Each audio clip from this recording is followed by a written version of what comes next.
ഈ daily blessing ടൈമിലൂടെ ദൈവവചനങ്ങൾ കേൾക്കുകയും അത് ധ്യാനിക്കുകയും ഒരുമിച്ച് പ്രാർത്ഥിക്കുകയും ഈ ദൈവവചനങ്ങൾ അനേക ഇടങ്ങളിൽ അനേകർക്കത് എത്തിപ്പെടാൻ തക്കവണ്ണം ഷെയർ ചെയ്യുകയും ചെയ്യുന്ന എല്ലാ പ്രിയപ്പെട്ടവർക്കായി ദൈവത്തിന് സ്തോത്രം. നിങ്ങളെ കർത്താവ് ധാരാളമായി അനുഗ്രഹിച്ച് ആശീർവദിക്കുവാനായിട്ട് ഇടയാകട്ടെ.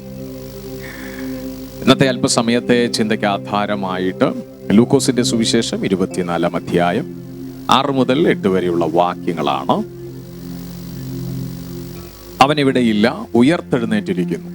മുൻപേ ഗലീലയിൽ ഇരിക്കുമ്പോൾ തന്നെ അവൻ നിങ്ങളോട് മനുഷ്യപുത്രനെ പാപികളായ മനുഷ്യരുടെ കയ്യിൽ ഏൽപ്പിച്ച് ക്രൂശിക്കുകയും അവൻ 3-ാം നാൾ ഉയർത്തെഴുന്നേൽക്കുകയും വേണം എന്ന് പറഞ്ഞത് ഓർത്തുകൊള്ളുവീൻ എന്ന് പറഞ്ഞു. അവർ അവന്റെ വാക്ക് ഓർത്തു. പ്രിയമുള്ളവരെ, ദൈവദൂതന്മാരുടെ സാക്ഷ്യമാണിത്. യേശുക്രിസ്തു ജനിക്കുന്ന ടൈമിലും ദൈവത്തിന്റെ ദൂതന്മാർ യേശുവിന്റെ ജനനം വിളംബരം ചെയ്തതുപോലെ യേശുവിന്റെ ഉയർത്തെഴുന്നേൽപ്പും സ്വർഗീയ ദൂതന്മാർ വിളംബരം ചെയ്യുകയാണ്. ഒരു കൂട്ടം സഹോദരിമാര് യേശുവിന്റെ അടുക്കലേക്ക്, യേശുവിന്റെ കല്ലറയുടെ അടുക്കലേക്ക് യേശുവിന്റെ ശരീരത്തെ ശുശ്രൂഷിക്കുവാനായിട്ട് കടന്നു ചെല്ലുമ്പോൾ, അത് രാവിലെ കടന്നു ചെല്ലുമ്പോൾ യേശുവിന്റെ പുനരുത്ഥാന സമയത്ത് യേശുവിന്റെ കല്ലറയിൽ യേശുവിന്റെ ശരീരം കാണായിക വന്നതുകൊണ്ട് നിങ്ങൾ ജീവനുള്ളവനെ മരിച്ചവരുടെ ഇടയിൽ അന്വേഷിക്കുന്നത് എന്ത്? അവനിവിടെയില്ല, ഉയർത്തെഴുന്നേറ്റിരിക്കുന്നു എന്നുള്ള വലിയ സാക്ഷ്യ സന്ദേശം ദൈവത്തിന്റെ ദൂതന്മാർ അരുളി ചെയ്യുകയാണ്. എന്നിട്ട് അവനിവിടെയില്ല, ഉയർത്തെഴുന്നേറ്റിരിക്കുന്നു എന്ന് കർത്താവിനെ കുറിച്ച് പറയുമ്പോൾ, പ്രിയമുള്ളവരെ, നമ്മുടെ രക്ഷകൻ മരണത്തെ ജയിച്ച കർത്താവാണ്. മരണാധികാരിയായ പിശാചിനെ തൻ്റെ മരണം കൊണ്ട് മരണത്തിന്റെ അധികാരത്തെ നീക്കിയിട്ട് മരണത്തിന്റെയും പാതാളത്തിന്റെയും താക്കോൽ കൈവശമുള്ള നമ്മുടെ യേശു ക്രിസ്തു ഉയർത്തെഴുന്നേറ്റ് ഇന്നും ജീവിക്കുകയും ഇന്നും പ്രവർത്തിക്കുകയും ചെയ്യുന്നൊരു കർത്താവ് നമുക്കുണ്ട്. ആകയാൽ നിങ്ങൾ വളരെ ഭാരത്തിലും വളരെ പ്രയാസത്തിലും പ്രാർത്ഥനയിലും ഒക്കെ ആയിരിക്കുന്ന നിങ്ങളെ കർത്താവ് നിങ്ങൾക്ക് വേണ്ടി ഇന്നും പ്രവർത്തിക്കുവാൻ ശക്തനാണ്.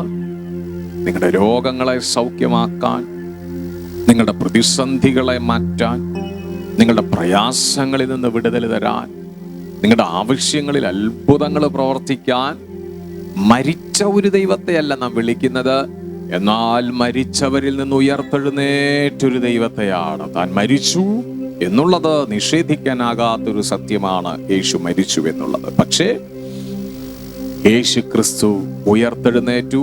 മരിച്ചവരിൽ നിന്ന് യേശു മാത്രമാണ് ലോകത്തിൽ ഉയർത്തെഴുന്നേറ്റിരിക്കുന്നത്. അതുകൊണ്ട് നമ്മുടെ ദൈവം പ്രവർത്തിക്കാൻ കഴിയാത്തൊരു ദൈവമല്ല.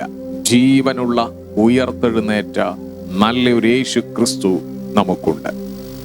ആകയാൽ ദൈവത്തോട് നമുക്ക് പറയാം, കർത്താവേ, ഞങ്ങൾക്ക് വേണ്ടി പ്രവർത്തിക്കുവാൻ കഴിയുന്ന, ഇന്നും ഉയർത്തെഴുന്നേറ്റ് ജീവിക്കുന്ന ഞങ്ങളുടെ രക്ഷകൻ ഞങ്ങൾക്കുള്ളത് കൊണ്ട് ഞങ്ങൾ അങ്ങയെ സ്തുതിക്കുന്നു. പ്രിയമുള്ളവരെ, നമ്മുടെ വിഷയങ്ങളെ, നമ്മുടെ പ്രാർത്ഥനാ വിഷയങ്ങളെ ദൈവസന്നിധിയിൽ ഏൽപ്പിച്ചു കൊടുക്കാം. ഈ ഡെയിലി ബ്ലെസ്സിങ് ടൈം ദൈവജന കേൾവിയിലായിരിക്കുന്ന പ്രിയപ്പെട്ടവരുടെ എല്ലാ ആവശ്യങ്ങളിലും ദൈവം അത്ഭുതങ്ങൾ ചെയ്യട്ടെ. വീണ്ടും അത്ഭുതം ചെയ്യും. ഒരു പുതിയ സീസൺ നിങ്ങളുടെ മധ്യേ കർത്താവ് തുറക്കും. പ്രാർത്ഥിക്കാം. സ്വർഗീയ പിതാവേ, ഈ ഡെയിലി ബ്ലെസ്സിങ് ടൈമിലൂടെ ദൈവവചനങ്ങൾ കേൾക്കുന്ന, ഒരുമിച്ച് പ്രാർത്ഥിക്കുന്ന എല്ലാ പ്രിയപ്പെട്ടവർക്കായി പ്രാർത്ഥിക്കുന്നു. ഒരു വലിയ വിശാലത അവരുടെ ജീവിതത്തിൽ ഉണ്ടാകാൻ ദൈവം ഇടയാക്കുന്നതിനായി സ്തോത്രം. മരിച്ച ഒരുവൻ മരണപ്പെട്ട് പ്രവർത്തിക്കുവാൻ കഴിയാതെ ഇരിക്കുന്ന ഒരുവനെ അല്ലല്ലോ ഞങ്ങൾ വിശ്വസിക്കുന്നത്. മരിച്ചു 3-ാം നാൾ ഉയർത്തെഴുന്നേറ്റ് ഇന്നും ജീവിക്കുന്ന ഒരു രക്ഷകനെയാണ് ഞങ്ങൾ ഞങ്ങളുടെ ഹൃദയത്തിൽ സ്വീകരിച്ചിരിക്കുന്നത്. ആകയാൽ ഞങ്ങളുടെ രക്ഷകൻ ഉയർത്തെഴുന്നേറ്റ രക്ഷകനാകയാൽ ഇന്നും പ്രവർത്തിക്കുവാൻ ശക്തനാണ്.